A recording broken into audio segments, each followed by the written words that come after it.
Welcome to my walkthrough of the Grass Temple from 3D Dot Game Heroes for the PlayStation 3.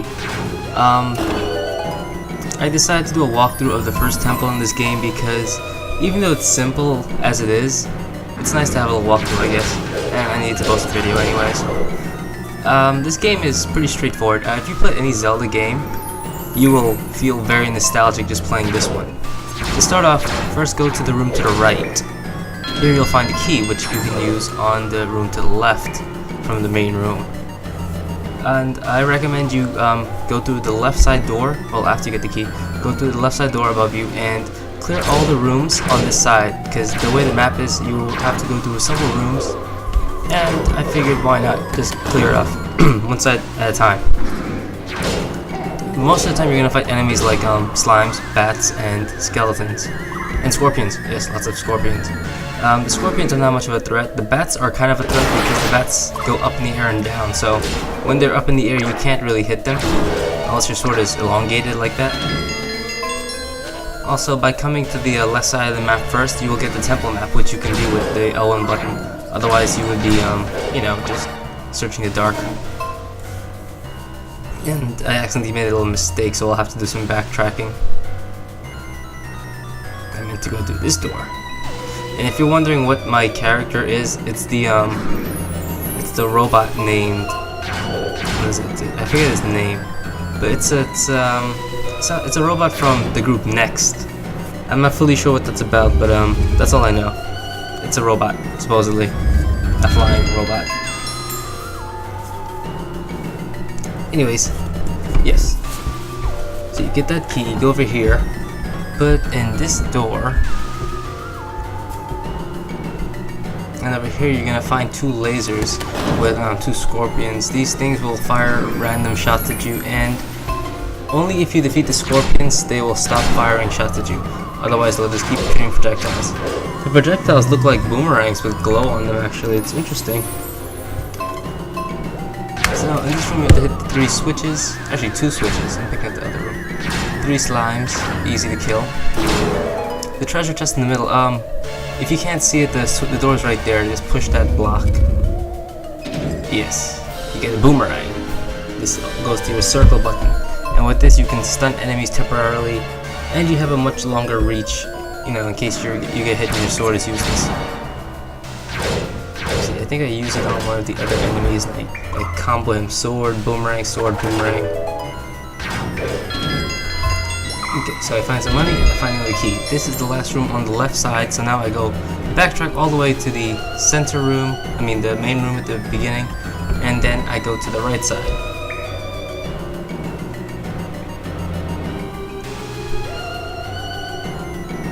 There is a lot of backtracking. And I'm sure by now you probably realized this is almost exactly like Zelda, except in a pseudo 3D angle. Oh, and even though it's not really common, if you wait a long time and you go back to a room, enemies will respawn, and then that can cause issues if you're not, if you're not good in health. So you go here. First room you should go into the right room, and here you'll find the key, which you need to go into the left side room. However, while I was recording, I forgot which way to go, and so I went to the up room, which I didn't need to go yet. So there will be more backtracking because I forgot which way to go. Simple mistake. Yeah, I shouldn't have gone here. Should have gone the other way first. Oh well. Bats, 2 slimes, easy to kill. I'm not fully sure how the critical hit system works in this game yet. I think it's pure luck. If you hit someone, it goes critical hit. Another thing I noticed that's really cool is you can take advantage of the fact that your sword can sometimes go through some objects. Like trees you can't go through for some odd reason, but sometimes you can hit a brick and the wall and you can swing it and you can go all full 360 and hit everything around you, even though you're not supposed to. Okay, this room has the 3 switches. One here, one on top directly below the X button, which is conveniently covered up. I had to look at the reflection on the floor to see it actually. It's quite funny. I look at the map and I realize, crap, I should have gone the other way. More scorpions, slime monsters. I like having my health. You know, if you play in Zelda, Legend of Zelda 3, 1, and I believe 2 even, when your life is full, your sword shoots a projectile in Zelda.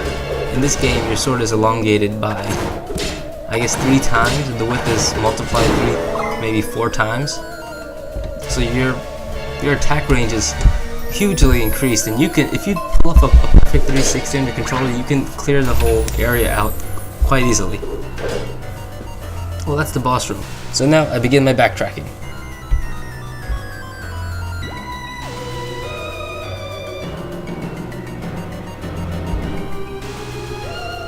Yes, this is quite boring, isn't it? But, like all good games, backtracking is essential just to beating it and knowing what you're doing.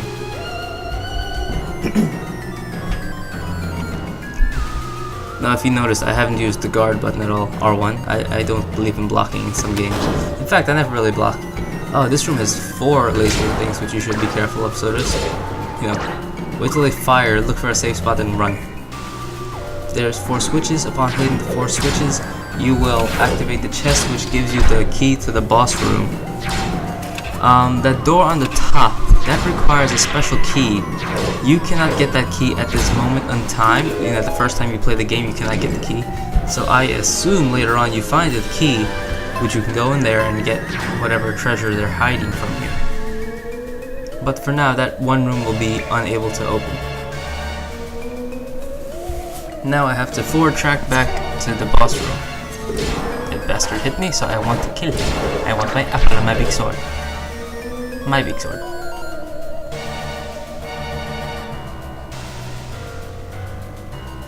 You know, I just realized I look like a really messed up flying Gundam thing. Actually, I don't even look like a Gundam. I look like a bunch of pixels just wiggling across the stage.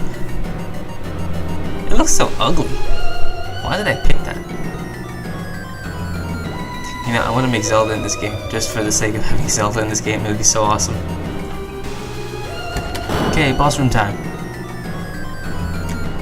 One thing I like about this little intro is that it reminds me of way back in the day when the N64, the PlayStation came out. It used to show blank rooms with black backgrounds and just 3D polygons rotating. That's what this reminds me of. Anyways, if you played not Centipede, Snake. If you played Snake, then that's how this boss fights. He moves around in the same manner. He'll go around in boxes or squares movements, and you have to attack the back of his tail, which can be easy and it can be hard. Once you hit his tail, he will fire fireballs in almost all directions. So you gotta be on your guard and just, well, you can't really block them, so you just have to avoid them.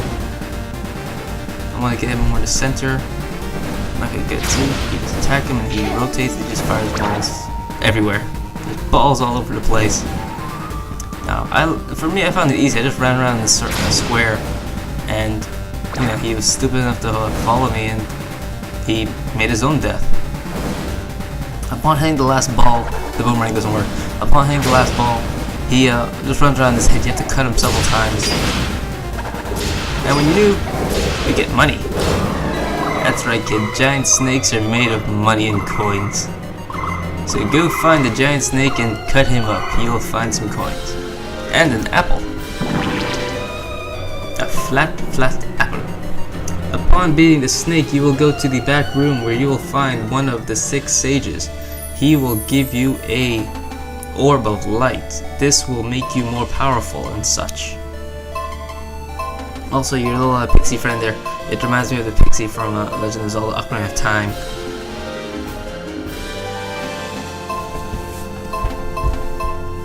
But yeah, overall, that's it. He then gives you some more stuff, which lets you see hidden objects. Then he tells you to go to the next dungeon, which is located to the northwest side, which is the upper left side of the map. Thanks for watching.